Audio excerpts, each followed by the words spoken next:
araw na iyon nainip ang mga tao sa pasikot-sikot. Noong mga araw na iyon nainip ang mga tao sa pasikot-sikot na paglalakbay. Nagreklamo sila kay Moises, "Inialis mo kami sa Ehipto para patayin sa ilang na ito. Wala kaming makain ni mainom. Sawa na kami sa walang kwentang pagkain ito."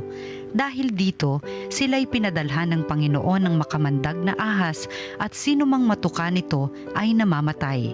Kaya lumapit sila kay Moises. Sinabi nila, "Nagkasala kami sa Panginoon at sa iyo.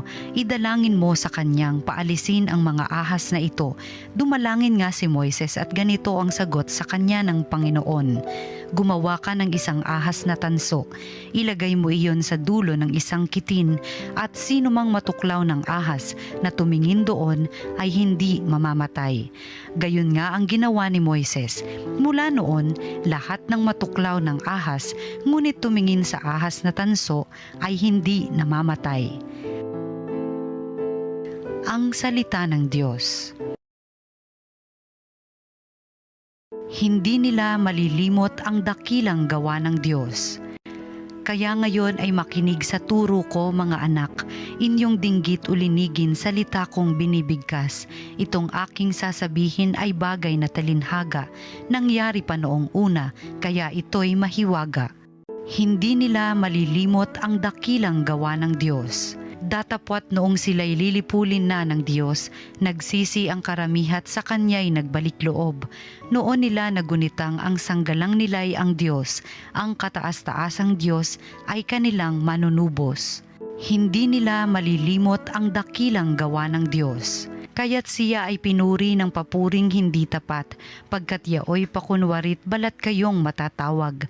Sa kanilang mga puso naghahari kataksilan, hindi sila nagtatapat sa ginawa niyang tipan. Hindi nila malilimot ang dakilang gawa ng Diyos.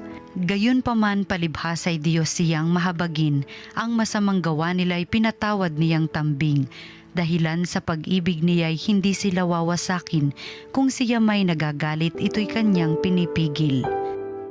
Hindi nila malilimot ang dakilang gawa ng Diyos.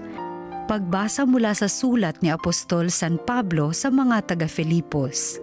Si Kristo Jesus, bagamat siya ay Diyos, ay hindi nagpilit na manatiling kapantay ng Diyos. Bagkus, hinubad niya ang lahat ng katangian ng pagkadiyos, nagkatawang tao at namuhay na isang alipin. Nang maging tao, siya ay nagpakababa at naging masunurin hanggang kamatayan.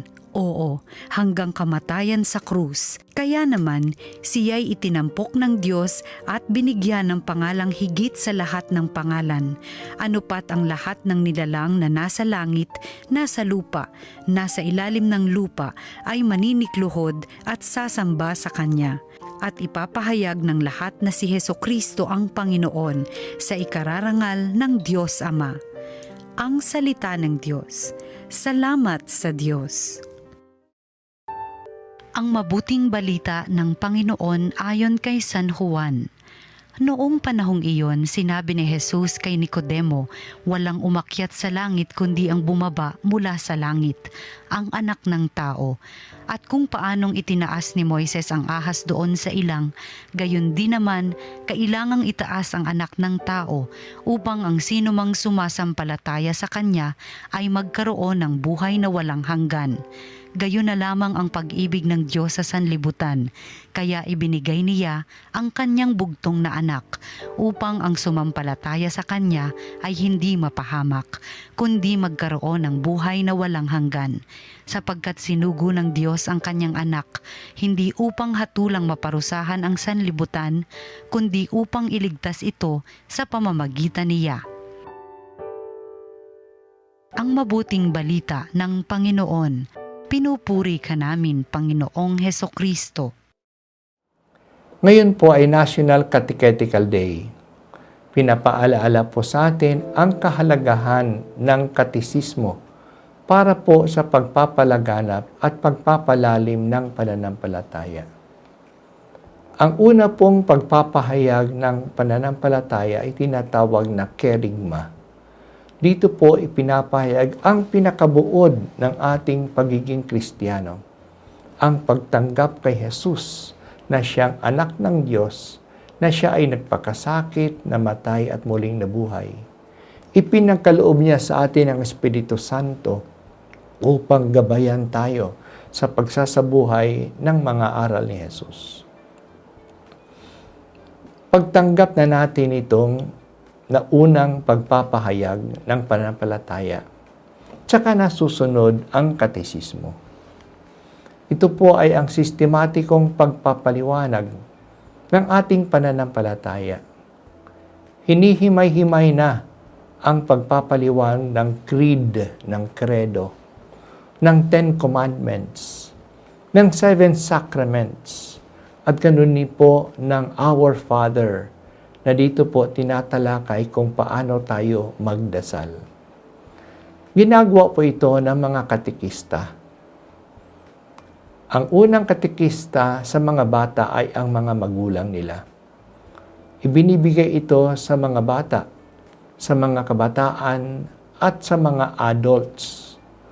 Kaya hindi lang ang katesismo ay para sa mga bata, mayroon ding adult catechism.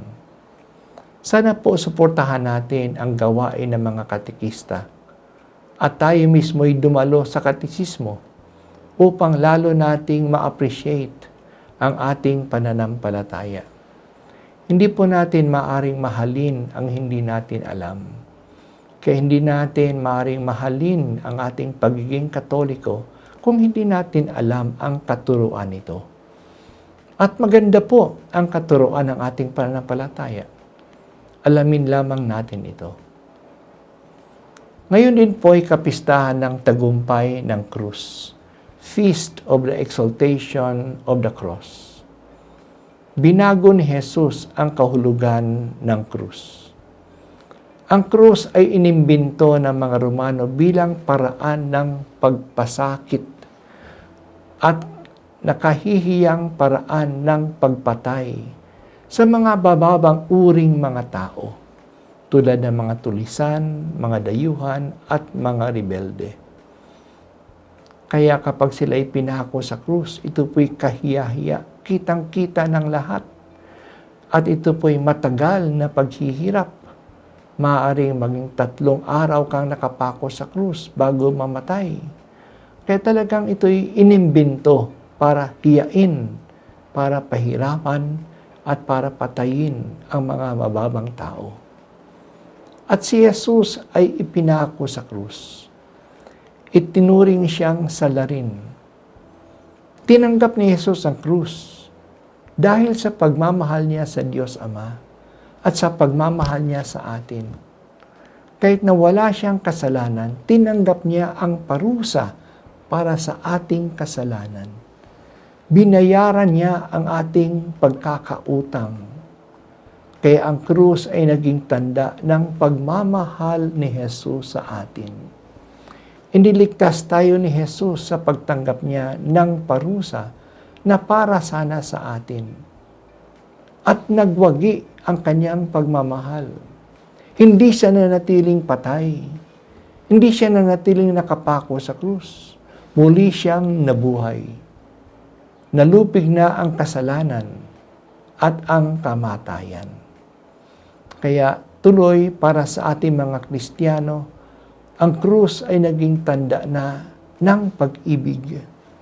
Oo, ito'y tanda ng kasamaan ng tao na handang magpahirap sa kanyang kapwa. Ngunit ito'y tinanggap ni Jesus alang-alang sa atin.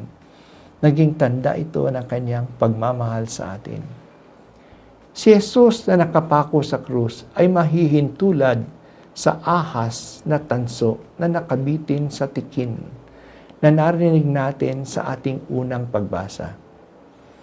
Dahil sa mareklamo ang mga Hudyo sa kanilang paglalakbay sa disyerto at palagi silang nagreklamo sa Diyos, nagreklamo kay Moises, pinadalhan sila ng Diyos ng makamandag na mga ahas.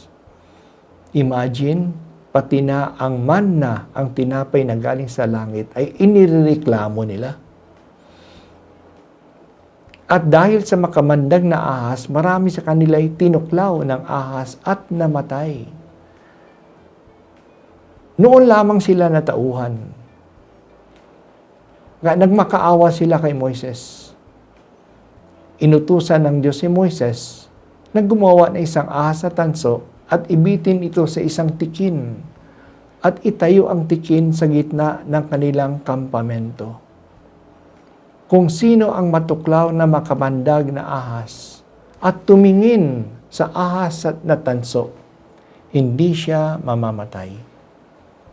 Ang ahas na pinadala bilang parusa ay siyang nagliligtas sa mga tao sa kanilang pagtingin dito. Ganyan din ang krus. Ginawa ito bilang parusa at pasakit. Pero nung si Jesus ay nakapako dito, naging instrumento ito ng ating kaligtasan. Kaya mula ngayon, ang mga bendisyon ng simbahan ay ginagawa sa tanda ng krus. Tayo mismo ay kinukrusan natin ang ating sarili. Binabasbasan natin ang ating sarili upang mapasa atin ang bendisyon ng Diyos. Takot ang demonyo sa tanda ng krus. Naging tanda na ito ng kapangyarihan ng pag-ibig ng Diyos. Huwag po nating ikahiya ang krus. Ilagay natin ito sa ating mga bahay. Mag-sign of the cross tayo ng buong paggalang at pananampalataya. At kapag nakita natin ang crucifix sa simbahan natin, alalahanin natin kung gaano tayo kamahal ni Jesus. Nagpakasakit siya at namatay alang-alang sa atin. Matagumpay ang krus. At ganoon din sa ating buhay, kapag tayo nakakaranas ng kahirapan, lalong-lalo na sa ating pagsunod kay Jesus. Kahirapan dahil sa gumagawa tayo ng mabuti. Kahirapan dahil sa nagsasalita tayo ng katotohanan. Huwag po tayong matakot. Magmanghin ang ating loob. Ang kahirapang ito ay magtatagumpay. Kasi nagtatagumpay ang krus. Kaya dalhin po natin, buhatin natin ang krus natin sa buhay. Ang mga kahirapang ito. Lalong-lalo na ang krus natin sa pagsasagawa ng ating mga tungkulin. Ito po'y magdadala ng tagumpay. Hindi pabaya ang Diyos. Alalahanin natin, nagtatagumpay ang krus.